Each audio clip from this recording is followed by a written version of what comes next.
Hello friends, आज हम लोग देखने वाले हैं एमएस वर्ड में व्यू टैब। तो व्यू टैब आज हम कंप्लीट करेंगे। चलिए एमएस वर्ड ओपन कर लेते हैं। तो यहाँ पर व्यू टैब पर आते हैं। तो व्यू टैब में बेसिकली है क्या, जैसे कि यहाँ पर जो हमारी स्क्रीन पर जो भी व्यू होगा उससे रिलेटेड यहाँ पर है कि क्या चीज़ें हैं, कैसे दिखेंगी और उनको कैसे मैनेज करना है, ये सब चीज़ें। तो सबसे पहले स्टार्ट करते हैं। यहाँ पर फर्स्ट जो यहाँ पर ग्रुप है डॉक्यूमेंट व्यूज। तो यहाँ पर टोटल 5 व्यूज दे रखे हैं। ये 5 व्यूज आपको स्टेटस बार में भी शो होते हैं। तो स्टेटस बार में अगर हम बात करेंगे तो print layout, full screen reading, web layout, draft outline, ये सारे व्यूज यहाँ पर भी है। तो डायरेक्टली हम स्टेटस बार से भी क्लिक करके चेंज कर सकते हैं। तो चलिए स्टार्ट करते हैं। यहाँ पर सबसे पहला है प्रिंट लेआउट। सपोज हमने कोई पैराग्राफ लिख रखा है यहाँ पर, और फिर उसके बाद में हम चाहते हैं कि यहाँ पर देखिए जो सबसे पहला व्यू होता है बाय डिफॉल्ट यही लगा होता है यहाँ पर। तो इसमें क्या होता है कि जैसे पेज की हाइट और विड्थ होती है तो वैसे ही ये शो करेगा। तो ये कंट्रोल के साथ में माउस के व्हील से हम इसको जूम इन जूम आउट कर सकते हैं ऐसे। तो देख सकते हैं यहाँ पर जैसे हमारा पेज होता है जिसकी एक पर्टिकुलर हाइट और विड्थ होती है तो वैसे ही ये शो करेगा। नेक्स्ट जो होता है वो है फुल स्क्रीन रीडिंग। तो फुल स्क्रीन रीडिंग व्यू क्या होता है, जैसे हमारे पास यहाँ कई सारे पेजेस हमने लिख रखे हैं, ठीक है। तो जैसे ही हम फुल स्क्रीन रीडिंग व्यू लगाएंगे तो ये एक रीडिंग व्यू आ जाएगा। तो हम इसको जो है पेज को टर्न कर सकते हैं। तो हमारा जैसे दिखा रहा है स्क्रीन 1 ऑफ 2, तो 1 2 ऑफ 17। तो ये फर्स्ट पेज है, सेकंड पेज है। फिर उसके बाद हमने इसको टर्न किया, क्लिक किया, तो जैसे ही क्लिक किया 3 4 ऑफ 17 आ गया। तो इस तरह से हम इसको रीड कर सकते हैं। जैसे हम इसको क्लोज करेंगे ऑटोमेटिकली ये प्रिंट लेआउट व्यू पर लग जाएगा, प्रिंट लेआउट पर। नेक्स्ट यहाँ पर है वेब लेआउट। तो वेब लेआउट लगाते हैं तो यहाँ कोई सेपरेट पेजेस नहीं दिखेंगे हमें, एक कंटिन्यूअस पेज दिखेगा जिसकी अनलिमिटेड हाइट और अनलिमिटेड विड्थ होगी। यहाँ पर कहीं पर भी पेज ब्रेक नहीं दिख रहा होगा या फिर कहीं डिवीजन नहीं दिख रहा होगा पेज का कि कहीं डिवाइड हो रहा हो। तो ये जो होता है ये वेब लेआउट होता है। नेक्स्ट है यहाँ पर आउटलाइन व्यू। तो आउटलाइन में क्या होता है, जैसे यहाँ पर आउटलाइंस वगैरह शो करता है कि हमने यहाँ पर देखो जो भी पैराग्राफ होंगे वो बुलेट वाइज शो हो रहे होंगे, इंडिविजुअल पैराग्राफ। तो आउटलाइनिंग शो कर रहा है कि हाँ ये हमारा इंडिविजुअल पैराग्राफ एक ये है, एक ये है। इस तरह से जो भी हम हेडिंग्स बनाएंगे, पैराग्राफ लिखेंगे तो उनकी आउटलाइनिंग ये शो कर रहा है। नेक्स्ट है फिर आ जाते हैं, नेक्स्ट यहाँ पर है ड्राफ्ट व्यू।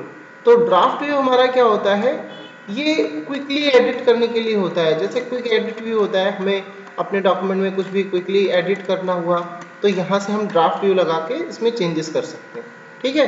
तो ये चीज़ जो होता है ड्राफ्ट व्यू होता है। तो टोटल हमारे पास 5 लेआउट थे जिसमें से हम मोस्टली वर्किंग जो करते हैं वो प्रिंट लेआउट पर ही करते हैं, ठीक है। नेक्स्ट यहाँ पर है रूलर।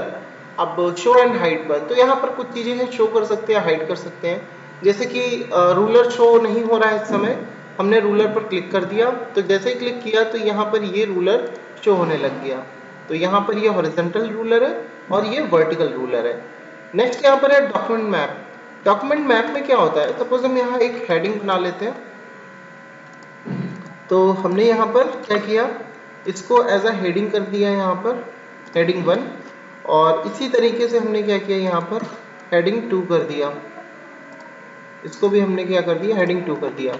तो अब जैसे ही अगर हम यहाँ पर व्यू पर आकर के ड्राफ्ट व्यू लगाते हैं तो ड्राफ्ट व्यू लगाएंगे तो यहाँ पर आप देख सकते हैं कि सॉरी ड्राफ्ट व्यू नहीं, यहाँ पर हमें क्या करना था, थंबनेल लगाना था। तो थंबनेल जैसे ही हम यहाँ पर डॉक्यूमेंट मैप जैसे ही लगाएंगे हम यहाँ पर, तो यहाँ पर जितनी भी हेडिंग्स हैं वो शो कर रहा होगा, ठीक है। तो ये हेडिंग्स यहाँ पर शो करेगा डॉक्यूमेंट मैप से। नेक्स्ट यहाँ पर है डॉक्यूमेंट मैप हटा देते हैं। तो यहाँ पर हमने देखा कि जैसे रूलर कैसे लगाते हैं, हम डॉक्यूमेंट मैप अगर देखना हुआ डॉक्यूमेंट मैप लगा लिया। ग्रिड लाइंस जितना भी हमारा वर्किंग एरिया होगा वो शो कर देगा, ऊपर की यहाँ पर साइड की और दोनों साइड की मार्जिन जितनी भी है वो छोड़कर। फिर नेक्स्ट है यहाँ पर थंबनेल। जैसे ही थंबनेल पर हम क्लिक करेंगे तो जैसे कि पावर पॉइंट में एक एक स्लाइड दिखती है थंबनेल प्रीव्यू, तो वैसे ही यहाँ पर थंबनेल प्रीव्यू दिख रहा है हर एक पेज का। तो यहाँ पर जो भी शो करना है, हाइड करना है, हाइड या शो कर सकते हैं। नेक्स्ट यहाँ पर जूमिंग है। जूमिंग को देखते हैं, इस पर क्लिक किया हमने तो यहाँ पर हमारे पास पेज के width, text width, whole page या मैनी पेजेस। तो यहाँ पर कुछ कुछ चीज़ें यहाँ पर भी मिलेंगी हमें, जैसे 1 पेज 2 पेज या पेज के विड्थ। उसके बाद यहाँ पर है 100% जूमिंग करना है, यहाँ से भी कर सकते हैं। इसके बाद यहाँ पर जो है जितनी भी कम जूमिंग करना है, ज़्यादा करना है, तो यहाँ से हम कर सकते हैं जूमिंग। फिर उसके बाद जो है जैसे ही यहाँ पर जूमिंग लगाएंगे, ओके कर देंगे, तो पेज की जूमिंग उतनी ही हो जाएगी। कंट्रोल के साथ में माउस के व्हील से हम भी इसको भी ऐसे भी कर सकते हैं, कंट्रोल के साथ माउस व्हील घुमाकर। नेक्स्ट यहाँ पर है 1 पेज कर दिया, 2 पेज कर दिया, या पेज की जितनी चौड़ाई है पेज पे। नेक्स्ट है फिर न्यू विंडो। न्यू विंडो पर क्लिक करते ही जो सेम डॉक्यूमेंट हमारा एक नई विंडो में आ जाएगा, मतलब 2 विंडो खुल जाएंगी यहाँ पर हमारे सामने। तो ये यहाँ पर हो गया न्यू विंडो। नेक्स्ट यहाँ पर अरेंज ऑल। अरेंज ऑल में क्या होता है, जितनी भी विंडो होंगी सब अरेंज हो जाएंगी, ये टॉप एंड बॉटम ऐसे अरेंज हो गई।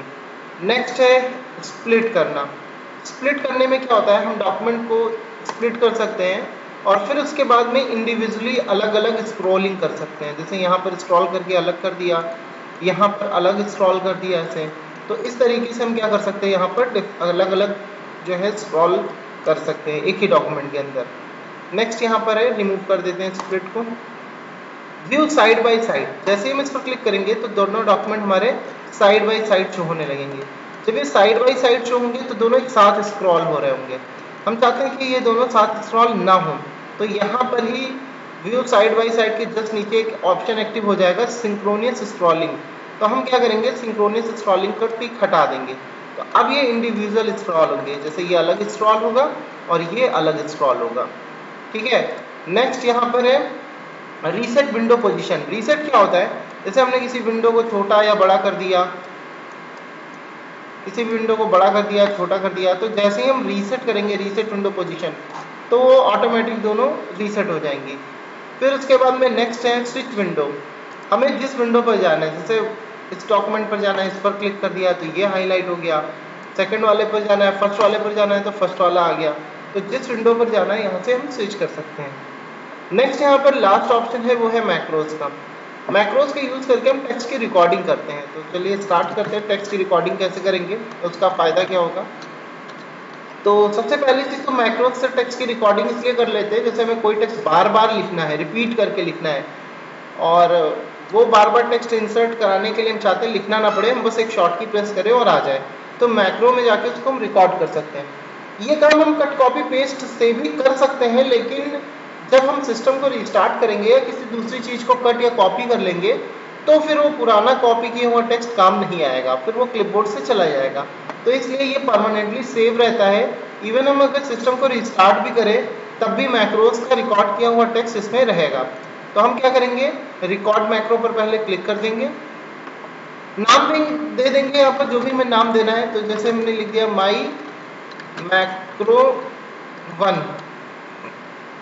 और फिर उसके बाद कीबोर्ड पर आके क्लिक करेंगे, एक शॉर्ट की असाइन कर देंगे। तो कीबोर्ड पर क्लिक किया और जैसे हमने यहाँ पर दे दिया Alt 2, यहाँ पर लिखकर आ गई, Alt के साथ में 2 है शॉर्ट की, और असाइन पर क्लिक कर दिया। तो यहाँ पर करंट कीज में दिखा रहा है, ये मैक्रो की हमारी शॉर्ट की हो गई, और फिर इसको हमने कर दिया क्लोज। अब यहाँ पर माउस के साथ देख सकते हैं रिकॉर्डिंग का ऑप्शन आ रहा है। अब यहाँ पर हम रिकॉर्डिंग करना शुरू करते हैं, जो भी लिखेंगे वो रिकॉर्ड हो जाएगा। तो हमने जैसे लिखा यहाँ पर सपोज एक URL लिख रहे हैं, http://www.lkouniv.ac.in।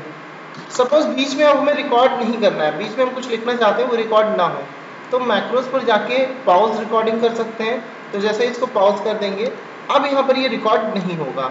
तो दिस इज नॉन रिकॉर्डेड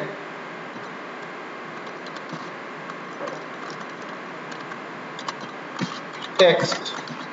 फिर उसके बाद हमें फिर से रिकॉर्ड करना है, तो यहाँ पर रिज्यूम कर दिया हमने। अब यहाँ पर कुछ और URL लिखते हैं, जैसे कि http://www.ignu.ac.in। ओके, तो हमने यहाँ पर 2 URL लिखी, सिर्फ उन्हीं को रिकॉर्ड किया हमने। नेक्स्ट आते हैं, अब हमें नहीं रिकॉर्ड करना है तो हम मैक्रोज पर जाके स्टॉप रिकॉर्डिंग कर देते हैं। ठीक है। अब जैसे ही हमें वो सपोज चाहिए, जो भी हमने रिकॉर्ड किया है टेक्स्ट चाहिए, हमने Alt के साथ में 2 शॉर्ट की दी थी, तो हमने जैसे ही Alt के साथ में 2 प्रेस किया तो ये देखो यहाँ पर क्या हुआ, ये दोनों आ गई, लेकिन जो बीच का टेक्स्ट था ये रिकॉर्ड नहीं किया था, इतने पर हमने पॉज कर दिया था, तो वो नहीं आ रहा है। तो जितनी बार हम ऑल्ट के साथ में 2 प्रेस करेंगे तो यहाँ पर क्या होगा, वो वेबसाइट या जो भी हमने टेक्स्ट लिखा होगा वो आ जाएगा यहाँ पर, ठीक है। इवन अगर हम किसी चीज़ को कट कॉपी भी करें, जैसे हमने इसको सेलेक्ट किया, इसकी कॉपी कर ली और फिर उसके बाद में पेस्ट करते हैं, तो अभी कॉपी पेस्ट पर तो ये आ रहा है, ठीक है, लेकिन जब हम ऑल्ट के साथ में 2 प्रेस करेंगे तो वही हमारा जो रिकॉर्डेड टेक्स्ट है वही आएगा। तो ये था मैक्रोज। यहाँ पर हम कुछ चीज़ें और बता देते हैं, जैसे कि टेक्स्ट रिकॉर्डिंग की बात ही है, तो यहाँ पर हम कुछ एक्स्ट्रा चीज़ एक बताते हैं। सबसे पहले हम ऑफिस बटन पर जाते हैं, फिर उसके बाद में वर्ड ऑप्शन पर जाते हैं, और वर्ड ऑप्शन पर जाने के बाद में यहाँ पर इस पर हम चले जाएंगे प्रूफिंग पर, और प्रूफिंग पर जाने के बाद में यहाँ पर लिखा होगा auto correct option. Auto correct option पर जाने के बाद में जैसे कि यहाँ पर जो है कोई भी सेटिंग हम चेंज कर सकते हैं, जैसे ऑटो करेक्ट करना है, करेक्ट टू इनिशियल कैपिटल्स, या यहाँ पर ये सब चीज़ें पहले से ही लगी होती है। जैसे कई बार देखा होगा कि जैसे ही हम लिख कर स्पेस देते हैं तो फर्स्ट लेटर कैपिटल बन जाता है, तो ये सब यहाँ पर जो है रूल्स दिए हुए हैं। अच्छा, अब यहाँ पर हम जो नई चीज़ बता रहे हैं वो ये है, जैसे हम चाहते हैं कि कोई भी चीज़ बड़ी लंबी स्पेलिंग होती है, हम चाहते हैं कि कुछ उसका शॉर्ट एब्रिविएटेड फॉर्म में लिखें और वो पूरा लिख कर आ जाए। जैसे कि हम एक्नॉलेजमेंट लिखना चाहते हैं, तो एक्नॉलेजमेंट की स्पेलिंग थोड़ी लंबी हो जाती है, तो हम चाहते हैं कि जैसे ही ACK लिखें तो ऑटोमेटिक इसकी जगह क्या लिख कर आ जाए, एक्नॉलेजमेंट।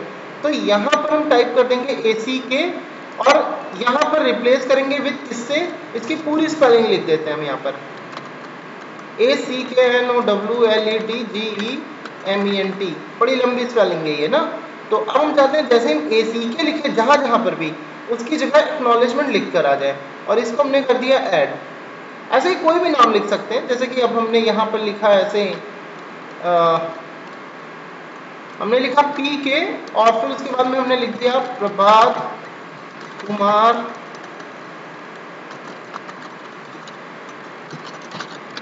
शर्मा। हम जैसे ही PK लिखे तो प्रभात कुमार शर्मा लिख कर आ जाए, ऐड कर दिया। तो ये दोनों हमने ऐड कर लिया और ओके कर लिया, ओके कर दिया। अब देखो यहाँ पर हम जैसे ही ACK लिखेंगे और स्पेस दे देंगे तो ये ऑटोमेटिक एक्नॉलेजमेंट लिख के आ जाएगा। तो ऐसे किसी भी वर्ड को हम एब्रीविएटेड फॉर्म में वहाँ लिख सकते हैं। हमने लिखा PK और आई थिंक PK कैपिटल में लिखा था हमने, हाँ ये, तो ये आ गया। तो इस तरीके से हम क्या कर सकते हैं कि यहाँ पर टेक्स्ट का एक शॉर्ट एब्रीविएटेड फॉर्म लिख करके उसको स्टोर करा सकते हैं। तो ये थी पूरी कंप्लीट व्यू टैब। अगर इससे रिलेटेड या और भी किसी चीज़ से रिलेटेड कोई इशू हो तो आप मुझे कमेंट कर सकते हैं, और अगर वीडियो अच्छा लगा हो तो प्लीज़ सब्सक्राइब जरूर करें। Thanks for watching this video.